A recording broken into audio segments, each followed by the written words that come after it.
할렐루야. 할렐루야. 우리 옆에 계신 분들하고 얼굴을 좀 보면서 인사할까요? 참 잘생기셨습니다. 당신을 보니 참 행복합니다. 오늘 오후도 행복한 시간 되시길 간절히 소망합니다. 이 좋은 교회, 이렇게 좋은 성도님 앞에서 우리 설교할 수 있는 기회를 허락하신 우리 천 목사님에게 참 감사를 드리고요. 제가 이곳에 온 지 아직 1년이 채 되지 않았습니다. 1년이 안 됐는데 우리 천 목사님은 제가 의지하는 목사님 가운데 한 분이세요. 몇 안 되는 목사님인데 참 존경할 만한 목사님이셔요. 그래서 제가 천 목사님만큼 목회를 좀 잘했으면 좋겠다라는 그런 마음가짐을 갖고 있습니다. 존 목사님과 함께하는 여러분들 행복한 줄 믿습니다. 제가 헌신예배 설교를 참 많이 들었는데요. 헌신예배 설교를 들을 때마다 오늘은 짧게 한 말씀 하겠습니다, 이런 말을 하면 대다수가 엄청 깁니다. 진짜로 짧게 하고 가시는 분이 없어요. 그래서 저는 여러분 앞에 선포합니다. 길게 하겠습니다. 미리 선포했으니까 시계 보지 마시고요. 말씀에 은혜 받으시길 바랍니다. 어떤 장로님이, 어느 교회 장로님이 이제 하나님 부르심을 받고 이제 천국에 올라갔다고 합니다. 딱 천국에 올라가는데 건물들이 너무 좋은 거예요. 그리고 천국 입구에 딱 도착하니까 베드로 사도님이 이 장로님을 마중 나온 거예요. 속으로 나 정도 되니까 그래도 수석 사도이신 베드로 사도님이 나를 마중 나왔네 하고 딱 하는데, 이 베드로 사도님이 너무 수고했다고, 여기까지 오느냐 너무 수고해서 배고플 테니까 일단 밥이나 먹자고, 그래서 이 장로님을 천국 반점에 딱 데리고 가셨어요.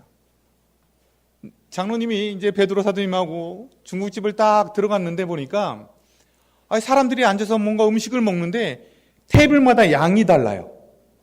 어떤 테이블은 한 상 차려있고 어떤 테이블은 그렇지도 않고, 장로님 기분이 좀 묘했습니다. 그런데 한참을 이렇게 지나가다 보니까 어디서 아는 얼굴이 있어요. 자세히 쳐다보니까 본인 교회 평신도가 앉아서 먹는데 상에 아주 그냥 가득한 거예요. 중국집에서 최고 좋다는 음식이 가득 차 있어요. 장로님이 속으로 평신도가 저 정도면 나는 2상은 되겠지 하고 기대를 하고 앉았는데, 갑자기 천사가 뭔가를 하나 탁 갖고 오더니 한 그릇을 장로님 앞에 툭 던져주고 가시더라는 거예요. 가만 보니까 짜장면 한 그릇만 딱 준 거예요. 장로님이 너무 부하가 나갖고 불러갖고는 뭔가 잘못된 거 아닙니까? 짜장면이라니요? 하고 막 부하가 나서 소리를 치니까 갑자기 베드로 사도님이 오시더니, 장로님, 교회 목사님은 배달 나가셨습니다. 사랑하는 성도 여러분, 이 이야기는 웃자고 한 이야기지만 사실 웃을 수 없는 그런 현실이라고 생각을 합니다. 그게 무슨 말인가 하면, 이 땅 가운데서 사실 우리의 직분들이, 하나님 안에서의 직분들이 헌신하고 섬기고 그리고 남을 위해서 이렇게 우리들이 직분을 받는 데에, 그런데 이것이 어느 순간에 시간이 지나고 흐르고 보다 보니까 섬기고 헌신하고 그리고 남을 위해 하는 직분보다는 어느 순간에 계급처럼 돼버렸어요. 마치 그것이 계급화돼서 처음엔 그렇게 열심히 헌신하던 분들도 안수지사님 되시고 권사님 되시고 장로님 되시면 어느 순간부터 대접받기를 원하고 있다라는 거예요. 목회자도 마찬가지입니다. 처음 목회할 때는 하나님 앞에 헌신하겠다고 부름받아 나서님은 어디든지 가오리다 그러면서 그렇게 했는데, 시간이 흐르다 보니까 헌신된 마음들이 사라져 가더라는 거예요. 그래서 우리가 주님 앞에 섰을 땐 짜장면도 못 받고 배달 나가는 사람들이 생기더라는 거예요. 사랑하는 성도 여러분, 우리가 분명히 알아야 할 것은 우리가 하나님 안에서의 직분은 헌신의 직분이라는 거예요. 헌신의 직분.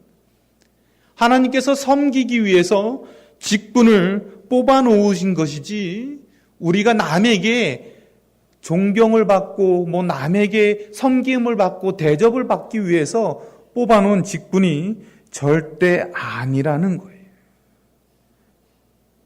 그래서 우리가 정말로 하나님 안에서 제대로 된 직분을 갖고 살아가는 것은 대접을 받는 것이 아니라 남이 모르는 곳에서 내가 하나님을 위해서 헌신하는 것이 참 직분자의 그런 모습이라는 겁니다.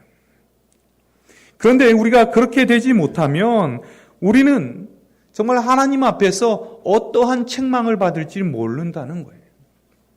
사실 오늘 본문에 보면 본문 가운데 예수님께서 결산을 하면서 그 주인이 결산을 하면서 두 가지 반응을 보입니다. 한 가지 반응은 잘하였도다라는 거예요. 그 사람을 보면서 만면에 얼굴에 웃음을 확 지으면서 잘하였도다, 착하고 충성된 종아라는 거예요. 근데 한 사람에겐 그 주인의 얼굴이 변하면서 게으르고 악하고 못된 종이라고 주인이 화를 내고 있는 그런 장면이 나오고 있습니다. 이 두 가지의 차이점이 무엇입니까? 헌신의 차이예요. 헌신. 어떻게 헌신을 했느냐에 따라서 우리가 하나님 앞에 잘하였도다라는 칭찬을 들을 수도 있지만 우리의 헌신 여부에 따라서 하나님 앞에 이 게으르고 악한 종아라고 우리가 하나님의 책망을 받을 수도 있다라는 거예요. 근데 우리가 분명히 알아야 할 것은 이 하나님 앞에 헌신도가 우리의 직분이 높아지면 높아질수록 그에 상응하는 헌신이 따라야 한다는 거예요. 그래서 죄송한 말씀이지만 목회자나 우리 장로님이나 권사님이나 안수지사님이 하나님 앞에서 칭찬을 받는다는 것은 쉬운 일이 아니라는 거예요. 그래서 평신도 때는 일주일에 새벽 기도를 한두 번만 나와도 칭찬을 받습니다. 근데 직분을 가진 사람들은 한 달에 한두 번만 빠져도 책망을 받게 돼 있는 거예요. 직분이 높아질수록. 왜냐하면 하나님께서 헌신을 위해서 뽑으셨기 때문입니다. 우리에게 직분을 주신 것은 내가 그만큼 더 많은 헌신을 하라고 하나님께서 우리에게 직분을 허락하신 줄 믿으시길 바랍니다. 그래서 어느 날 내가 하나님 앞에 설 때에 우리 스스로 평가해 봐야 돼요. 내가 평신도로서, 집사로서, 권사로서, 안수집사로서, 장로로서, 목회자로서 하나님의 칭찬을 받을 수 있을지 아니면 하나님께 책망을 받을지는 우리가 스스로 판단해 봐야 한다는 거예요. 그러면 우리가 하나님 앞에 칭찬을 받으려면 어떻게 해야 되느냐는 거예요. 우리가 바른 헌신을 할 때에 하나님 앞에 제대로 된 칭찬을 받는데요. 첫째로 우리가 바른 헌신을 하기 위해서는 헌신의 대상을 제대로 정해야 됩니다. 이런 말씀을 드리면 무슨 말입니까? 교회 안에서 헌신은 당연히 하나님 앞에 헌신을 하는 것이지 대상이 따로 있습니까? 그렇게 생각하실 수도 있는데요. 그러나 여러분 그렇지 않다는 거예요. 이것이 진짜 중요한 문제는요. 우리가 헌신한다고 했을 때 그 헌신은 누가 기뻐해야 진짜 헌신이겠습니까? 누가 기뻐해야 헌신이죠? 하나님이죠. 헌신하는 사람이 물론 기뻐할 수도 있지만 그러나 진짜 중요한 것은 헌신을 받는 분이 기뻐해야 이것이 진짜 헌신입니다. 그래서 성경에 보면 뭐라고 되어 있냐면 충성된 사람은 얼음 사과와 같다는 거예요. 그렇죠? 얼음, 한여름에 얼음과도 같다는 거예요. 얼음 냉수와도 같다는 거예요. 우리 어르신들 여기 일을 많이 하시잖아요. 저도 참 일을 많이 하는데 한여름에 땀을 확 흘리다가 아내가 갖다 주는 그 한 잔의 얼음물 얼마나 시원합니까? 세상에 그것만큼 좋은 게 없어요. 근데 진짜 헌신된 사람은 그런 사람이라는 거예요. 주인에게 있어서 무엇보다도 좋은 얼음 냉수와 같은데 여러분 진짜 헌신자는 그렇게 헌신을 받는 분이 그런 기쁨을 누려야 한다는 거예요. 그런데 많은 사람들이 하나님께 헌신을 한다고 말하면서도 정작 자기의 만족과 유익을 위해서 헌신하는 사람들이 있습니다. 그냥 나만 기쁘면 돼요. 나만 만족하면 돼요. 내가 생각하는 기준으로 헌신을 한다라는 거예요. 그 대표적인 예가 누가 있냐면 바로 바울 사도입니다. 여러분, 처음에 바울 사도가 회심하기 전까지 바울 사도는요 참 열심이었어요. 얼마나 열심인지 모릅니다. 어떤 일에? 그리스도인들을 박해하는 일에 열심이었어요. 성경에 보면 잡아가고 가두고 때리고 죽이고 이 예루살렘 지역에서만 하는 것이 성에 안 차서 다맥색이라는 지역까지 가서 그 사람들을 다 잡아오려고 외국까지 나가서 잡아오려고 그럴 정도로 헌신적이고 열심이었어요.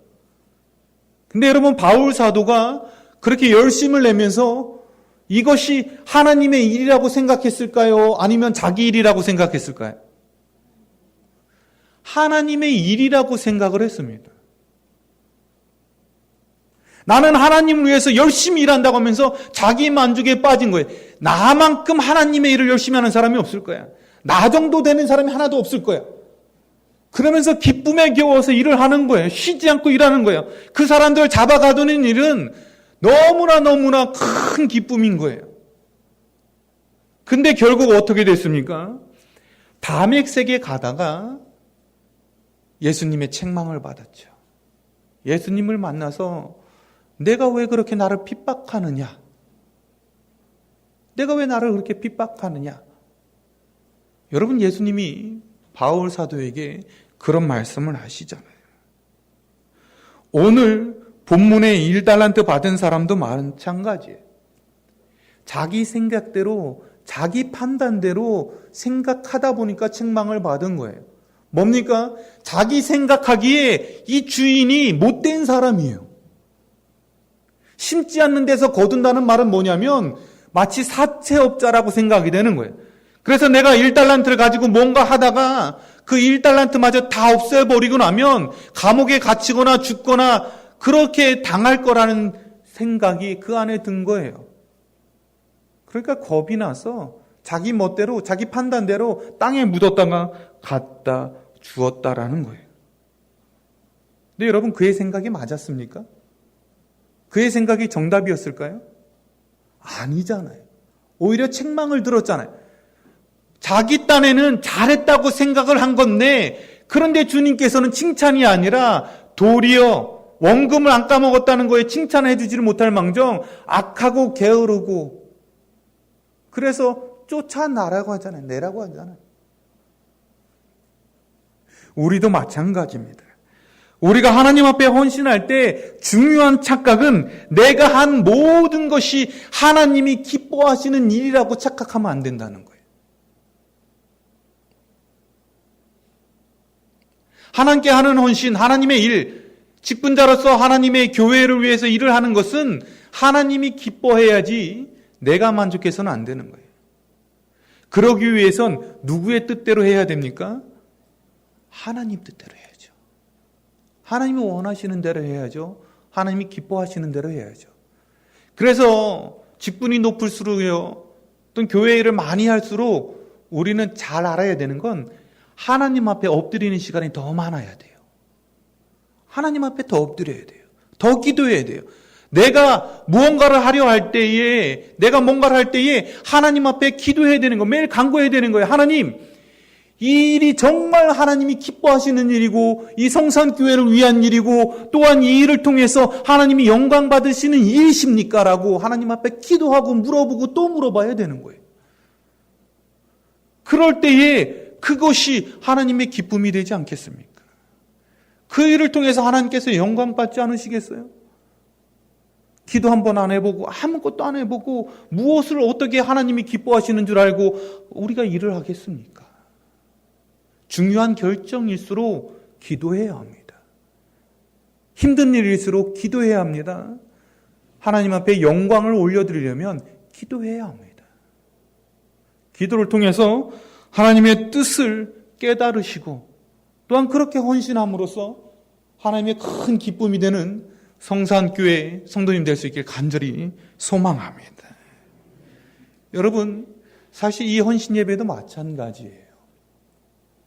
우리가 하나님 앞에 이 헌신 예배를 드릴 때 우리가 여러분 얼만큼 기도하고 하나님 앞에 헌신 예배를 드립니까? 헌신 예배를 우리가 하나님 앞에 드리지만 진짜 헌신이 사라진 지가 오래됐어요. 물론 성산교회 우리 남성교회 보고 하는 말씀은 아닙니다. 제가 전에 있던 교회를 보니까 그래요. 그냥 헌신 예배를 와서 헌신 예배라고 하는 분들이 예배 시간도 늦게 옵니다. 늦게 와서 헐레벌떡 와서 앉아서 그냥 하는 거예요. 과연 그 헌신 예배를 하나님이 기뻐하시겠느냐는 거예요. 그래서 제가 아는 어떤 목사님 교회는요, 그런 헌신 예배를 못 드리게 합니다. 그래서 헌신 예배를 드릴 때 어떻게 하냐면 헌신 예배 담당 부서가 그날 교회 본당 청소를 해요. 설거지도 해요. 모든 걸 다 준비합니다. 그리고 그 주간에 모든 회원들이 다 새벽 기도를 참석해서 기도하고 헌신 예배를 위해서 그렇게 예배를 준비하는 거예요. 더 나아가서 헌금도 안 합니다. 어떻게? 헌신 예배 드리는 부서가 자신들끼리 회비를 모아서 그것으로 헌금을 드리고 그 헌금을 가지고 주변에 어려운 교회나 어려운 이웃들을 돕는 일에 그렇게 쓰고 있었습니다.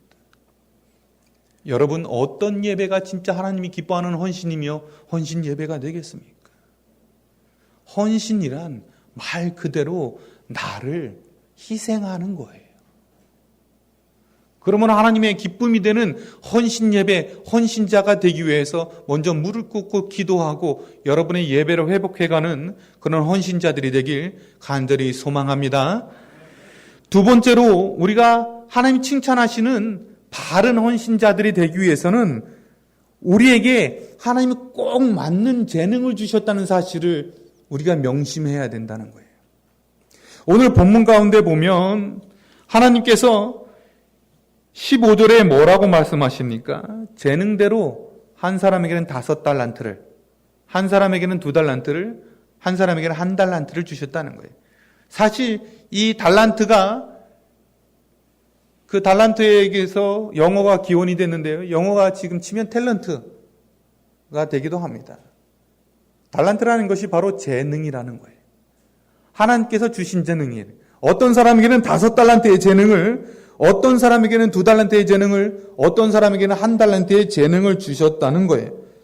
그런데 중요한 것은 5달란트나 2달란트 받은 사람이 아니에요. 누구냐면 1달란트 받은 사람입니다. 여러분 보시기에 오늘 본문의 주인공이 누구입니까? 본문의 주인공이 누구예요? 5달란트입니까? 2달란트입니까? 칭찬받은 그 두 사람이 주인공이라기보단 제 생각에는 1달란트 받는 사람이 주인공이에요. 왜냐하면 여러분 드라마를 보세요. 주인공이 대사가 많습니까? 여러분 조연이 대사가 많습니까? 주연이 많죠. 주인공이 대사도 많고 분량도 제일 많아요. 오늘 본문에 보면 누가 분량이 제일 많으냐면 1달란트 받은 사람이에요. 근데 이 1달란트 받은 사람, 이 주인공이 해피엔딩이 아니라 비극적인 슬픈 엔딩을 봤어요. 왜 그렇습니까? 자기 재능을 못마땅하게 여겨서 그래요. 주인이 주신 달란트가 여러분 마음에 안 드는 거예요. 이 1달란트 받은 사람이 이제 주인께서 뭘 주시나 하고 기다려보는데 앞선 사람이 5달란트를 받는 거예요. 그러니까 저 사람이 5달란트 받네? 제가 5달란트 받았으면 나는 10달란트 정도 받았겠지. 그런 생각을 합니다. 근데 두 번째 사람이 딱 들어갔는데 2달란트를 받는 거예요. 불안합니다. 이상하네. 제가 왜 2달란트 받지? 에이, 그래도 난 적어도 얘보단 나니까 한 3달란트 정도 받겠지. 근데 막상 들어가 보니까 주인이 자기는 1달란트만 준 거예요. 얼마나 억울합니까? 자기가 잘못한 것도 없는 것 같은데 나는 정말 얘보다 낫고 얘보다 난 것 같은데 왜 하나님, 이 주인은 나한테 겨우 1달란트를 주는지 속에서 부하가 일어나는 거예요. 사랑하는 성도 여러분, 우리는 어떻습니까? 우리가 주님의 일을 하면서 혹시 옆 사람의 재능을 보면서 하나님이 불공평하다고 생각하신 적은 없습니까? 내가 옆 사람, 여러분 한번 옆 사람을 보세요. 딱 옆 사람만 보시고 내가 옆 사람보다 못한 건 없는 것 같은데 왜 하나님이 이렇게 이 사람은 잘 주고 나는 별로 안 주는지. 우리 성산교회는 그런 분들이 하나도 없는 것 같아요. 근데 저는 그랬었어요. 얼마나 이게 남이면 덜합니다. 형제면 비극이 됩니다. 제게 형님이 한 분 계신데요. 형님이 다른 길을 갔으면 비교가 덜 될 텐데 글쎄 이 양반이 저랑 같은 길을 가는 거예요. 목회자가 됐습니다. 꿈은 제가 먼저 꿨어요. 저는 6살 때부터 선교사나 목회자가 되겠다고 그 꿈을 쭉 꾸다가 잠깐 고등학교 때 살짝 다른 길을 갔지만 어쨌든 목회자가 되겠다는 꿈은 제가 먼저 꿨는데 어느 날 갑자기 대학교를 들어가더니 목회자가 되겠다는 거예요. 그러더니 그때부터 승승장구합니다. 말 그대로 고속도로예요. 제가 지방도로라면 저 형님은 고속도로예요. 태어날 때부터 태생이 달라요. 생긴 모습이 잘생기고 노래도 잘하고 글씨도 잘 쓰고 저는 태생부터 뚱뚱하고 못생기고 글씨도 못 쓰고 노래도 못하고 아마 부화가 나는 거예요. 아니 하나님 형제면 같은 형제면 최소한 비슷하게는 해줘야죠. 제가 참 음치예요. 그래서 참 노래 잘하시는 분들 보면 야 하고 굉장히 부러워하는데 그런데 목회자가 돼서도 하나님께서 형님을 쓰시는데 처음부터 교육전도사 때부터 3,000명 교회 교육전도사, 서울로 가서 부목사, 그러다가 지금은 이제 담임 목사도 42살에 그 태안에 가 있는데 250명 교회 가서 지금 800명으로 부흥을 시켰어요. 하나님께서는 저를 보내시는데 개척교회, 30명 교회, 혼자서 유치부부터 대학부까지 다 맡아야 되는 교회만 그냥 하다가 임진각까지 갔다 왔어요, 제가. 그래 얼마나 부화가 납니까? 하나님 최소한 재능을 주시려면 좀 반반이라도 주시지 다 좋은 건 다 가져가고 나는 재능도 하나도 안 주시고 얼마나 부화가 났는지 모릅니다. 그런데요 나중에 은혜를 받고 보니까 형님 주신 재능과 제 재능이 너무 달라요. 형님에게 없는 것이 제게 가득 있어요. 근데 다만 형님이 실내용이라면 저는 실외용이에요. 그래서 기계 만지는 거 잘하고요. 농사도 좀 질 줄 알고요. 뭐도 만지고요. 그런 재능들이 제게 가득합니다. 그래서 지금도 가끔 집에 가보면 저희 어머님, 아버님 굉장히 반가워하실 때가 있어요. 뭐 고장난 거 있을 때. 그런 재능을 하나님께서 주시니까 감사하게 이 장성 좋은 지역에 내려오게 해주시고 그리고 우리 장성 소망교회에 머물게 해주시더라고요. 이 소망교회 오니까 제 재능이 얼마나 필요한지 몰라요. 이곳저곳 수리할 것도 많고 고칠 것도 많고 일해야 될 것도 많고 엊그저께도 그 보일러문 용접하느냐 가지고 눈이 반짝반짝거렸는데 쓰일 곳이 너무 많아요. 그래서 하나님 앞에 감사합니다. 주여 이 재능을 주심을 감사합니다. 아무것도 못했으면 재정이 없는 교회에서 뭘 가지고 일을 했겠습니까? 하나님이 필요한 재능을 주시고 필요한 곳에 저를 보내주시는 거예요.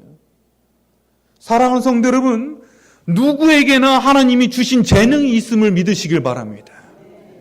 누구에나 똑같은 재능을 주시는 건 아니에요. 왜냐하면 하나님이 각각의 재능을 통해서 교회가 아름답게 성장해가고 하나 되어지고 교회가 예쁘게 가꿔지라고 재능을 다 각각 주시는 거예요. 만약에 모든 사람이 다 실내용 재능만 주시면 실외는 누가 책임집니까? 바깥엔 누가 해요? 한 사람에겐 실외용 재능을 주시고 한 사람은 실내용 재능을 주시고 우리 천 목사님이 실내용 재능이라면 저는 실외용 재능. 얼마나 좋습니까? 이런 것들이 좋아요. 그래서 여러분 청소 잘하는 것도 재능이에요. 잘 치우는 것도 재능이에요. 설거지 잘하는 것도 재능입니다. 제가 경험해 보니까 그래요. 제가 설거지를 하고 나면 꼭 발풀이 한두 개씩 묻어 있어요. 제가 지나다니는 자리에는 제 아내가 다니면서 다 정리해 줍니다. 잘 만났어요. 제 아내가 정리의 달인이거든요. 제가 해집고 다니면 뒤에서 아내가 쫙 치워줍니다. 스트레스는 받지만. 여러분, 그러므로 내가 가진 재능이 하나님 앞에서 쓸모없는 재능이라고 생각하지 마세요. 하나님에게는 어떤 재능이든 귀하지 않은 것이 하나도 없습니다. 그 증거가 오늘 5달란트 받은 사람이나 2달란트 받은 사람이나 하나님 앞에 섰을 때 칭찬이 똑같아요. 잘하였도다 충성된 종아예요. 5달란트 남겼다고 그 사람이 왔을 때 막 껴안아주고 10배, 100배 칭찬해 준 게 아니라 5달란트나 2달란트나 똑같이 칭찬을 해 주셨어요. 그런 점에 있어서 하나님 안에서 재능은 다 똑같은 줄 믿으시길 바랍니다. 어떤 재능이든 그 재능을 가지고 헌신하기만 하면 하나님이 기뻐 받으신 줄 믿으시길 바랍니다. 그런데요, 그렇게 헌신을 하면 하나님이 배가가 되게 해줘요. 아멘? 오늘 5달란트 받은 사람이 5달란트 남겨서 주인한테 결산하러 딱 오니까 주인이 잘하였도다 라고 5달란트 딱 취했느냐? 아니잖아요. 도로 주셨잖아요. 그럼 몇 달란트 된 거예요? 10달란트. 2달란트 받은 사람 몇 달란트? 4달란트. 여러분, 내게 주신 그 재능이 정말로 좋은 재능이라고 생각하고 맞는 재능이라고 생각하고 기도하면서 막 기쁨 가운데 이 성산교회를 위해서 일을 하고 내 가정을 위해서 일을 하고 내 직장을 위해서 막 일을 하잖아요. 하나님이 더 좋은 재능을 주시는 줄 믿으시길 바랍니다. 그렇게 하게 해주셔요. 제가 음치거든요. 너무 잘 알아요. 저는 첫 박을 못 잡아요. 하다가 음을 잘 못 잡아요. 요즘 제가 기도 제목이 우리 교회에 제발 피아노 반주자가 빨리 올 수 있길. 그게 제 기도 제목인데, 근데요, 놀라웠게 제게 주신 재능을 감사하고 하나님 앞에 기도했더니 하나님께서 작은 교회 보내주셔서, 큰 교회 갔으면 그렇게 못하는데 작은 교회 보내주셔서 제가 찬양단을 만들었어요. 글쎄. 찬양단을 조직하고 제가 리더가 돼서 막 찬양 인도했어요. 근데 권사님들이 은혜롭대요. 은혜 받으셨대요. 그러면서 큰 교회, 천안서부교회 그 500~600명 되는 교회에 왔는데 교사들 기도회 인도를 또 저보고 하랍니다. 노래 잘하는 성악 전공한 전도사도 있는데 제가 또 인도하는 거예요. 하나님 그런 길을 열어주시는 거예요. 형님 노래 잘하는 거 뭐 부러워하는 걸 아시고 그렇게 노래 길을 열어주시는 거예요. 사랑하는 성도 여러분, 내게 주신 재능에 감사해서 기도하고 헌신하다 보면 하나님께서 다른 것도 채워주실 줄 믿으시길 바랍니다. 하나님은 여러분의 재능을 보시는 것이 아니라 헌신을 보시는 분이심을 믿으시길 바랍니다. 아무리 재능이 없는 사람이라도 한 가지 재능 꼭 태어난 줄 믿으시고 그 재능 가운데 하나님을 기쁘시게 하는 여러분 되시길 간절히 소망합니다. 마지막으로 하나님은 처음부터 우리에게 큰 일을 맡기지 않으니까 걱정하지 않는 것이 바른 헌신의 기본입니다. 하나님 처음부터 우리에게 큰 일을 맡기지 않으셨어요. 작은 일부터 시작을 합니다. 근데 문제는 내가 큰 일을 하려니까 그래서 문제가 발생하는 거예요. 하나님은 1달란트의 재능을 가지고 1달란트 자꾸 맡기려고 하는데 내가 이 사람처럼 부하가 나니까 나도 5달란트치를 달라고 자꾸 하면서 내가 되지도 않는데 5달란트 일을 하려니까 내가 시험받고 내가 넘어지고 내가 쓰러지는 거예요. 하나님은요, 아브라함에게도 처음부터 내 아들을 바치라는 경고를 안 하셨어요. 처음부터 원하는 순종은 뭡니까? 그냥 떠나라는 순종. 그러다 나중에 헌신의 범위가 커지는 거예요. 믿음이 커질수록. 여러분, 우리에게도 마찬가지입니다. 하나님 우리에게 큰 것을 바라는 것이 아니라 작은 것부터 휴지 하나를 줍고 내가 다니면서 정리 안 된 것이 있으면 그 정리 안 된 것을 내가 먼저 치우고 내가 먼저 바라보고 그런 작은 것부터 헌신할 때 하나님께는 그 헌신을 보시고 점점 더 큰 것으로 채워주게 되실 줄 믿으시길 바랍니다. 그러므로 내 헌신이 보잘것없다고 생각하지 마시고 아직은 미약하지만 주님께서 나에게 크게 새롭게 창작케 해주실 믿으시고 믿음으로 나아가는 우리 성성교회 성도님 될 수 있길 간절히 소망합니다. 기도하시겠습니다.